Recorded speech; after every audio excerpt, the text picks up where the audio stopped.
Madame, Monsieur, bonsoir et bienvenue à cette session d'information sur Béni TV, la chaîne de ta grâce. Voici les titres.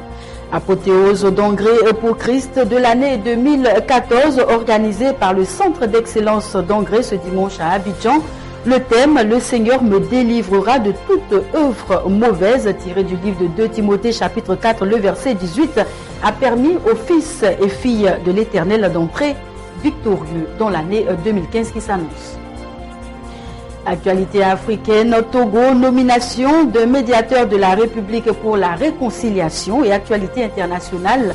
Les recherches se poursuivent pour localiser le vol QZ850 d'Air Asia disparu des radars ce dimanche avec 161 passagers et membres d'équipage.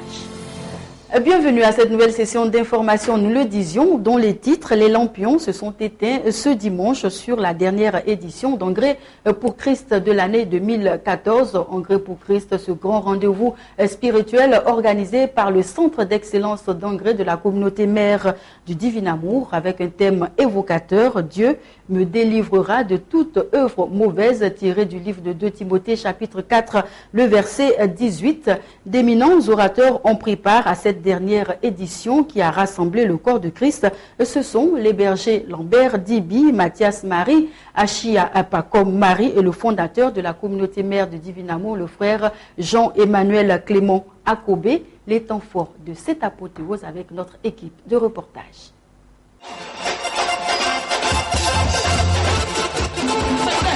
Ils ont répondu présents, les fils et filles de l'Éternel, ce samedi 27 et dimanche 28 décembre, à cette dernière édition de Engrais pour Christ de l'année 2014.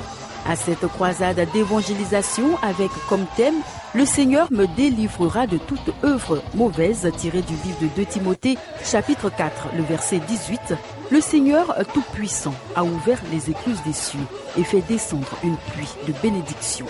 Ce, à travers, d'une part, le Rima, donné par ses oins, les bergers Lambert Dibi, Mathias Marie, Achia Pakom Marie et le fondateur de la communauté catholique mère du Divin Amour, le frère Clément Akobé. Le temps de voir le visage de Dieu. Alors Paul fait un résumé de son merveilleux ministère. Ce ministère dans la puissance du Saint-Esprit. Tu n'es pas seul. Et ce soir, Jésus va manifester son amour. Il guérit aujourd'hui la mort. Il libère. Il transforme. Il ne peut pas changer. Nous pouvons changer. Mais lui est le même.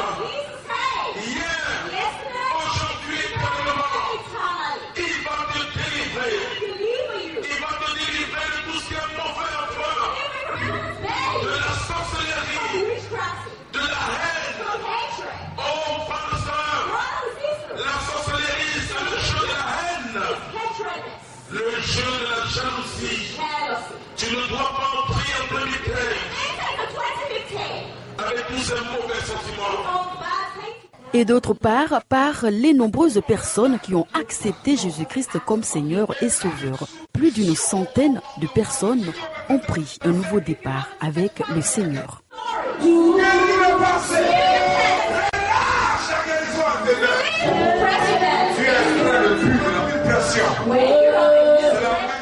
Un acte fort, significatif, qui a amené le berger Achia Pakom Marie, premier responsable du Centre d'excellence d'engrais, organisateur de ce programme, à faire un bilan positif de cette rencontre. Le Seigneur est le même hier, aujourd'hui et éternellement. Il n'a pas changé.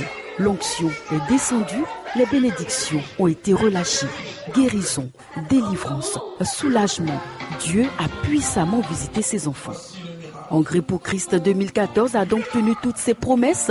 Rendez-vous est pris pour la toute première édition de l'année 2015, les 28 février et 1er mars. Amen. Et la grande famille des ministres de Dieu s'est encore agrandie. 31 pasteurs de l'église La Destinée d'Abidjan ont été consacrés. Une belle cérémonie présidée par le premier responsable de l'église, le pasteur Georges Amouakan. La mission évangélique La Maison de la Destinée a vécu un événement exceptionnel le samedi 20 décembre dernier à sa maison mère de la Riviera, Bonhoumé. 31 pasteurs de la mission ont été consacrés ce jour devant les fidèles, amis et connaissances. Ce n'est pas une procession que les futurs consacrés, accompagnés de leurs parrains, des chefs officiants et co-officiants, ont effectué leur entrée. Après le mot de bienvenue et la présentation des invités, l'auditoire a eu droit à un message du révérend Ransford Obeng. Le pasteur principal, Georges Amwako, a ensuite procédé à la présentation de la charge pastorale, puis ce fut le moment attendu par les fidèles, le serment des pasteurs à consacrer.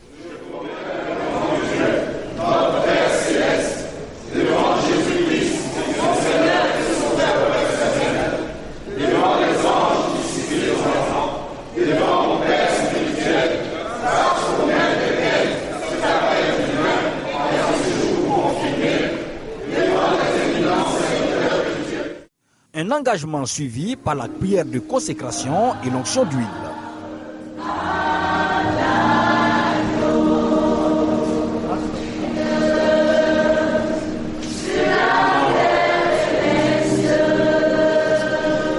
Maintenant que vous avez suivi, rendez-vous capable, chacun, d'aller dans son propre processus, à déporter de votre vie en bénédiction. Au nom de Jésus. Amen. La consécration de ces futurs évangélistes vient à coup sûr renforcer l'élan missionnaire de la Maison de la Destinée. Un grand pas dans la progression de l'œuvre du pasteur Georges Amwako. Les pasteurs qui viennent d'être consacrés ont été formés. Il y a 3 ans de formation pastorale, ministérielle, c'est très militaire même, pratique. Alors, et par la grâce de Dieu, tous les candidats ont été admis. Et c'est pour cette raison que ce matin, nous sommes venus avec tous les pasteurs d'Abidjan, les doyens, les hommes de Dieu, pour les consacrer, pour imposer la main sur eux et pour les libérer. Parce que Jésus dit, allez faire de toutes les nations mes disciples. Alors ils vont partir dans toutes les nations du monde. Au Togo, en France, tu peux imaginer. Alors une trentaine de personnes, la plupart sont des missionnaires. Heureux et fiers de recevoir cette consécration, les nouveaux pasteurs de la mission évangélique La Maison de la Destinée promettent être à la hauteur de la mission, celle de promouvoir Jésus-Christ. Et pour moi, ce jour, c'est un jour glorieux, c'est un jour merveilleux, un jour de consécration où Dieu a décidé dans sa grandeur et dans sa puissance nous mettre à part pour une œuvre bien précise. Et pour moi, c'est un moment de joie, c'est un moment de fête. Et je voudrais être reconnaissant à Dieu, n'est-ce pas, pour l'organisation de ce programme qui permet encore de confirmer son appel et puis son cachet sur ma vie. Donc pour moi, c'est un grand jour, un jour solennel, un jour que je vais à jamais matérialiser dans mon esprit et dans mon âme. Aujourd'hui, c'est un nouveau jour pour moi, un jour solennel. Il faut dire que j'y ai jamais pensé. C'est j'ai monté dans mon cœur qu'un jour, je serai consacré pasteur. J'y ai même pas pensé même. Mais je suis content parce que Dieu dit, ce qui est au-delà de vos pensées, ce qui échappe à votre compréhension, je vous le donne. Je remercie le Seigneur pour ce moment. Être ministre de Dieu, c'est merveilleux, c'est solennel, c'est divin. Et je remercie aujourd'hui l'Éternel des armées qui a mis tout en œuvre pour que je sois choisi par lui et le consacrer. Et nous refermons l'actualité religieuse de cette édition d'information avec de la littérature. Le bishop Alexandre Amazou a présenté au peuple de Dieu sa 6e œuvre littéraire intitulée « Le transfert de l'iniquité par les liens du sang ». Au commentaire, Christian Brio. Le transfert de l'iniquité par les liens du sang, tel est le titre du 6e livre du bishop Alexandre Amazou, président fondateur des églises Alliance Biblique Missionnelle Côte d'Ivoire et partout dans le monde entier, en abrégé ABMC. À cet effet, une belle cérémonie dédicace a été organisée le vendredi 26 décembre 2014 dans les locaux du siège des églises ABMC, 6 dans la commune de Cocody et de Plateau. Un programme spécial haut en couleur qui marquait la présentation officielle et dédicace de cette œuvre intitulée « Le transfert de l'iniquité par les liens du sang ». Une cérémonie qui a réuni plusieurs fidèles des églises ABMC et d'éminentes servantes et serviteurs de Dieu venus de divers horizons pour soutenir le bishop Alexandre Amazou. De prime abord, après les différentes installations, le pasteur Raoul Kessier a procédé à la prière d'introduction afin de confier ce moment au Saint-Esprit. Après les différentes articulations, place à la présentation officielle de l'ouvrage par son auteur, le bishop Alexandre Amazou. Il faut souligner qu'à travers cet ouvrage, vous pouvez changer votre histoire et celle de votre famille afin de susciter une nouvelle génération. Un ouvrage qui est un ensemble de solutions aux différents maux qui minent les chrétiens. Les scientifiques disent qu'un homme qui fait quelque chose au bout de 21 jours, s'il le fait avec consistance et il le fait tout le temps, il finit par avoir cela comme un caractère. C'est en cela qu'on dit que le caractère est acquis, mais bien sûr, le tempérament est inné. Donc, il y a des choses qu'on acquiert. Mais le problème ici, c'est que en faisant quelque chose, en le faisant, et que cette chose-là devienne un caractère, tu n'acquiers pas seulement cette chose, mais en ayant cette chose-là désormais comme un caractère, il s'enregistre en même temps dans la mémoire de tes gènes.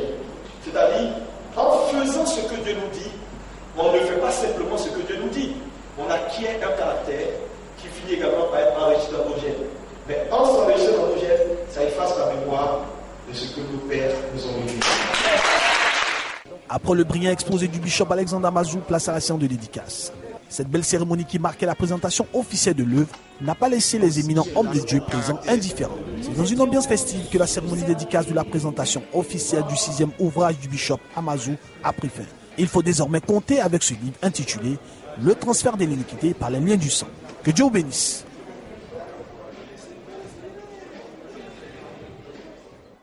Et nous abordons l'actualité africaine avec le Togo. Le processus de réconciliation nationale est en marche au Togo. Un médiateur de la République vient d'être nommé, une nomination qui suscite beaucoup d'espoir au sein de la classe politique togolaise. Awanana, ancienne présidente de la Cour de justice de la CEDEAO, aura donc pour mission de faire aboutir le processus de réconciliation en vue d'élections apaisées en 2015. La nomination de Awanana comme médiateur de la République pourra-t-elle apaiser la tension politique au Togo? Après les travaux de la Commission Vérité, Justice et Réconciliation, la mise en place de cette institution devra permettre de rassembler les différents acteurs politiques afin d'amorcer de nouvelles discussions. Le problème dans notre pays, c'est qu'il y a un certain nombre d'institutions qui sont prévues par des textes, notamment la Constitution, et qui sont recommandées par un certain nombre d'instances, aussi bien nationales qu'internationales. Ces institutions-là souffre justement de l'effectivité en ce qui concerne les personnes qui doivent les animer. Et le médiateur de la République était une de ces institutions-là dont nous avons besoin pour que justement, au regard des crises que notre pays traverse à différents niveaux, on puisse avoir une personnalité suffisamment consensuelle, une personnalité qui a de la hauteur, afin d'aider les parties prenantes lorsque l'institution semble être trop radicale. Awanana aura la charge de mettre en œuvre les recommandations de la Commission Vérité, Justice et Réconciliation. Pour certains observateurs, la présidentielle de mars 2015 devrait passer par les réformes constitutionnelles et institutionnelles inscrites dans l'accord politique global de 2006, ce qui pourrait mettre un terme à la crise de confiance au sein de la classe politique. La crise de confiance actuellement au sein de la classe politique, donc entre les partis politiques, du pouvoir d'un côté et de l'opposition de l'autre. La crise de confiance entre la population, c'est-à-dire les citoyens, et la classe politique elle-même, elle est tellement exacerbée. Donc, il appartient dans le contexte actuel de mon pays à Mme Daboya et à ses collègues de prendre toute la mesure des frustrations que les Togolais ont. Aujourd'hui, les Togolais ne font plus confiance à leurs institutions. L'échec des différents dialogues politiques trouvera-t-il son épilogue avec la nomination de l'ancienne présidente de la Cour de justice de la CEDEAO? Le bon déroulement du scrutin électoral de 2015 en dépend. Et direction la Tunisie, la justice a tranché les fonds d'une valeur de 40 millions d'euros placés en Suisse par le clan Ben Ali ne seront pas rétrocédés. Selon la justice suisse, il n'y a pas assez de preuves concernant l'origine douteuse de tous ces biens. Les capitaux placés sous son mandat resteront en Suisse. Les fonds de l'ancien dictateur tunisien Zine El Abidine Ben Ali ne seront pas restitués. Le tribunal fédéral de la Suisse a justifié cette décision par une absence de preuves démontrant l'origine frauduleuse de la somme. Les nouvelles autorités du pays réclament la restitution des fonds à la Tunisie, accusant le clan Ben Ali d'enrichissement illicite. Bloqués depuis 2011, les 43 millions d'euros du clan Ben Ali restent donc en Suisse pour l'instant. La charge de la preuve appartient à l'État. Dans ce cas d'espèce, les gouvernements tunisiens successifs, pour des raisons qui leur sont propres, n'ont pas établi ces preuves-là.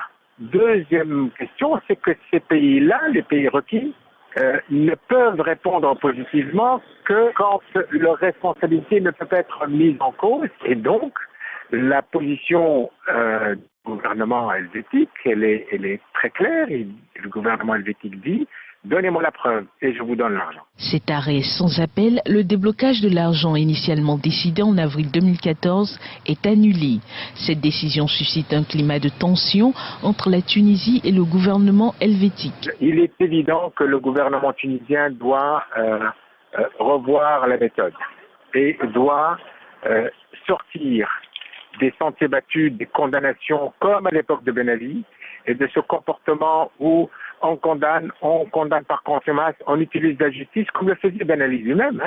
On utilise la justice comme moyen de pression, la justice locale, mais là on voit la limite de ce comportement. Les capitaux ne seront toutefois pas débloqués pour la famille Ben Ali. Le clan de l'ancien président, représenté par son beau-frère Belassine Trabelsi, devait prouver la légalité de la provenance des capitaux, ce qui n'a pas été fait selon le tribunal fédéral.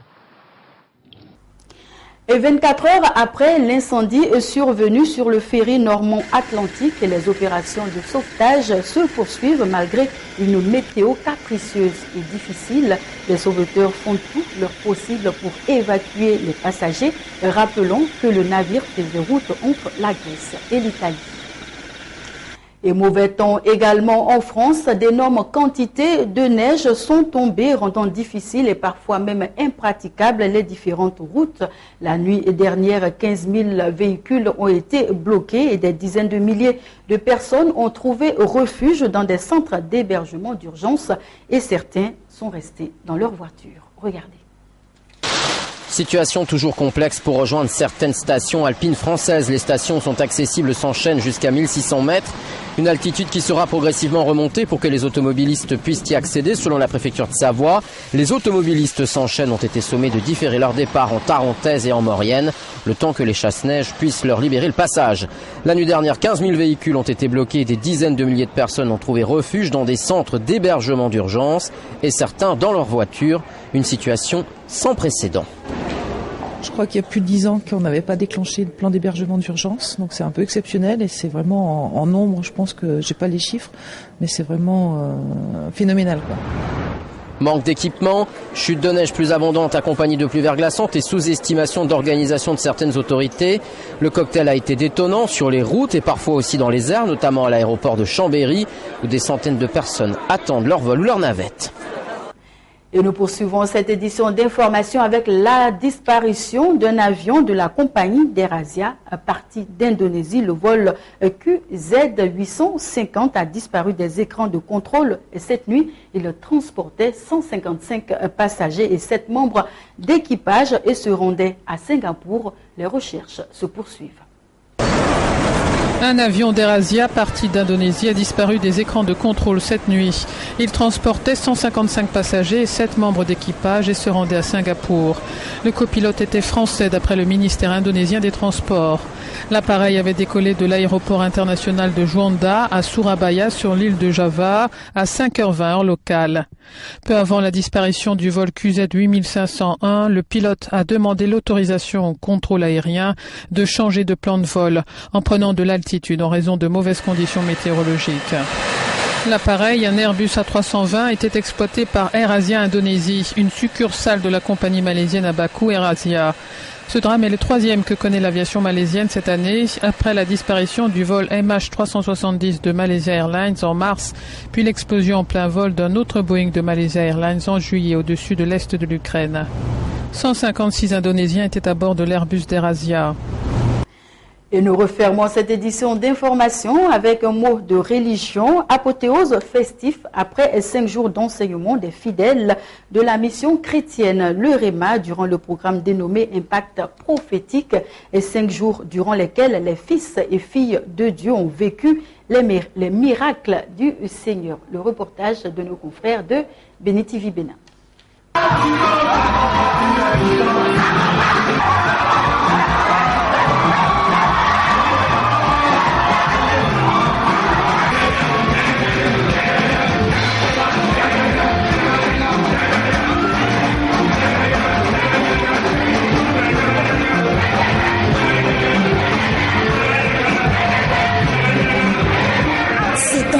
Ne fait que démontrer le degré de joie des fidèles de la mission chrétienne, le Réma. 5 jours au cours desquels l'apôtre William Winsou et les fidèles de la dite mission ont touché du doigt les miracles opérés par Dieu. En apothéose à ce programme dénommé Impact prophétique, l'orateur principal, le prophète Edwin Brookman, venu du Ghana, a prêché sur le thème La puissance de la parole, un thème tiré du livre de Proverbes 18, 20 à 21. Parce que sur la se trouve le pouvoir de la mort et de la vie. Si tu dis la mort, tu vas avoir la mort. Et dans le pouvoir, si tu dis la bénédiction, il y a la bénédiction qui va venir. Et dans le donnant, le bénédiction est supprimé. Il est supprimé, ce que tu as fait. Cette année, c'est mon année. C'est que tu peux acclamer très fort. You can do so much. Tu peux utiliser ta parole. Pour changer la situation. Because on the tongue is the power of life and death. Pourquoi? Parce que sur la langue se repose le pouvoir de la vie et de la mort. Arrête de dire les choses négatives là. Arrête de dire n'importe quoi. Commence à dire des bonnes choses. Je suis vivant. Je suis béni. Je ne mourrai jamais. Je suis la tête dans toute ma famille. Et déclare que je suis le plus riche. Dis des choses comme ça. Les membres de la mission chrétienne Le Réma, très heureux de ce programme, ne manquent de le manifester. Que le bilan est vraiment élogieux, et richement béni. Le Seigneur lui-même s'est déployé dans ce programme par des manifestations très précises et l'onction qui a coulé dans toutes ces dimensions. Nous avons vu des gens être guéris instantanément, nous avons vu des paroles prophétiques sortir. Ma prière, c'est que toutes les bénédictions que le bishop Brookman a déversées sur notre vie, que nous restions attachés à cette bénédiction et que la gloire de Dieu puisse être manifeste et que le monde entier sache que Jésus est encore vivant et qu'il opère toujours. L'apôtre William Winsou a saisi cette occasion de culte spécial pour honorer son père spirituel, le prophète Edwin Brookman, et recevoir également sa bénédiction. À la fin de ce culte spécial de miracles et de guérison, les fidèles repartent avec pour dernière bénédiction l'application de l'huile d'onction. Que Dieu bénisse la mission chrétienne Le Réma. Madame, Monsieur, bien-aimés, c'est ici que prend fin cette édition d'information. Merci de nous avoir suivis. Le programme se poursuit sur la chaîne des Bénis. Que Dieu vous bénisse.